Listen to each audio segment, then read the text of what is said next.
يا صباح الخير، يا صباح الفل، يا صباح الطاقة الإيجابية، يا صباح السمك الصحي الجميل اللي تقومي بدري وتجيبيه وهو صبح وجميل كده، أحسن ما تستني لآخر النهار وتكسلي وتقعدي لما السمك يدبل ويكون مش حلو. لازم تقومي بدري وتجيبي حاجتك صبحة كده وطازة عشان تعمليها طبخة جميلة تبقى حلوة في البيت وللولاد، وتعملهم أحلى أكل وأحلى حاجة وبألف هنا وشفا لولادك. النهاردة هنشوف السمك السردين الجميل ده بيتعمل ازاي. هنقليه النهارده بطريقه جميله وجديده، وهيفضل مقرمش معاكي. لو قعد يومين اتنين في التلاجة هتلاقي نفس القرمشه بتاعته زي ما هو اكنك لسه عاملاه. دي بقى السمك بتاعنا. هنشوف المقادير بتاعتنا ايه. هنجيب معلقه توم كبيره، تفرمي نص راس توم كده تفرميها، وتحطي معاها نص معلقه كمون وربع معلقه شطه. ممكن تحطي شطه زي ما انت عايزه، بس انا بحبه حامي شويه. ونص ليمونه كبيره او ليمونه على بعضها صغيره، انا حاطه نص ليمونه حجم كبير. وتحطي معاكي ربع فنجان خل، يعني تجيبي ربع فنجان خل وتحطيه معاها، او ممكن تحطي معلقتين كبار.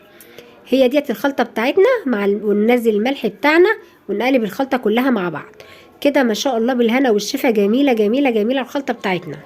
والسر بتاعنا دلوقتي في القرمشه هيكون ايه بقى؟ السر بتاعنا هيكون في طبق الميه ده. وادي الدقيق بتاعنا، ولا نحط عليه نشا ولا نحط عليه اي اضافات خالص، هو دقيق بس والخلطه بتاعتنا وطبق الميه ده. ونتبل السمك بتاعنا بقى، نملحه من ناحيتين الاتنين، نحط فيه التتبيله كده من ناحيتين الاتنين، وبعدين ننزل بيه في الدقيق. ولازم تغلفيه بالدقيق خالص، ما تخليش فيه حته باينه، لازم يتغلف كله تغليف كويس. وهي دي التغليفه بتاعتنا الجباره اللي بتفضل مقرمشه. والسر بتاعها ان احنا بنجيب السمكه وننزلها في طبق الميه بتاعنا ده. ايوه، بتنزله بالراحه كده ونطلعها كده. بس هي ديت التغليف الغلاف بتاعنا النهارده، تغلفيه بالطريقه دي. ونتبل اللي بعدها من ناحيتين برضو، لازم تغلفيه بالتتبيله بتاعتها خالص، يعني لازم تغلفيه وتمليه تتبيله كده عشان يكون طعمه جميل. ونرجع نغلفه بالدقيق من ناحيتين، بدقيق بس، ولا نشا ولا اي حاجه تانية. وتنزلي بيه في طبق الميه. والغلاف ده بيكون جبار جميل جميل، لو قعد معاكي يومين اتنين في التلاجة يفضل على نفس وضع القرمشه بتاعته. لان الغلاف دوت بالطريقه بتاعتي ديت لا يمكن ان هو يطرى خالص، بتلاقي القرمشه بتاعته جميله وجباره. وانا هوريكي طريقه القرمشه في الاخر، هتعجبك قوي قوي قوي. وما تحطيش على السمك كركم، اوعي تحطي على السمك كركم نهائي، لان الكركم بيدي مراره للسمك. مهما تقولي كميه بسيطه بتغير طعم السمك وبتديله مراره. فانتي ما تحطيش عليه كركم خالص، لان الكركم مش جميل في السمك.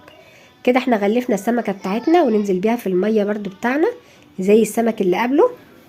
بس اوعي تنسي تعملي لايك وشير للفيديو. واللي اول مره تتابع القناه بتاعتي تعمل متابعه للقناه عشان تجيلها كل الفيديوهات الجديده، وعشان الفيديو يحصل له انتشار وتدعموا لي القناه.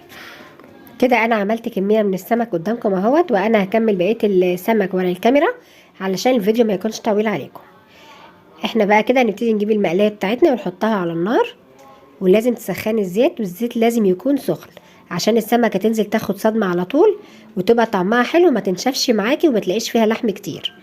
لازم تسخني الزيت عشان السمكه تاخد الصدمه الاولى على طول. لان لو نزل على زيت بارد بيبقى اللحمه بتنشف وبيكون مش حلو، بيبقى مليان زيت ويشرب زيت كتير. ده السمك بتاعنا في المقلايه، ما شاء الله يفتح النفس وجميل جميل جميل. بس اوعي تنسي تعملي لايك وشير للفيديو. واللي ما اشتركتش في القناه، قناتي اسمها مطبخي نص حياتي، اشتركي في القناه عشان يجيلك كل الفيديوهات الجديده. هنقلب السمك بتاعنا ونبتدي بقى كده، هو احمر من الجهتين الاتنين، نبتدي نطلعه على مناديل عشان يشرب الزيت اللي فيه. لان لازم تطلعيه على مناديل، لان طبعا لازم يطلع فيه نسبه زيت حتى لو قليله. بس هو ما شاء الله، ودي النتيجة بتاعتنا، وده السمك بتاعنا ما شاء الله ما شاء الله. تسلم ايدي، نجنن يجنن يجنن والله العظيم. ولادي رايحين جاني يقولوا ايه الريحة الجميلة دي يا ماما، ايه الريحة الحلوة دي يا ماما. وهو بصراحة يفتح النفس، ما شاء الله جميل، طعم وريحة وقرمشة مفيش بعد كده. شوفي السمك حلو ازاي، بيتكلم عن نفسه، مش محتاج حد يتكلم عنه.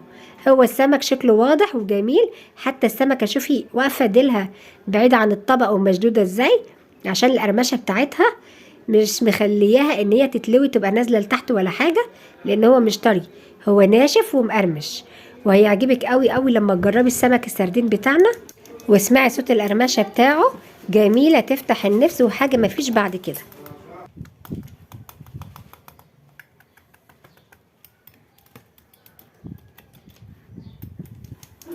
وتدعميني بلايك، واوعي تنسي تقولي لي على رايك في الكومنتات، وتبعتي لي تعليق حلو جميل كده.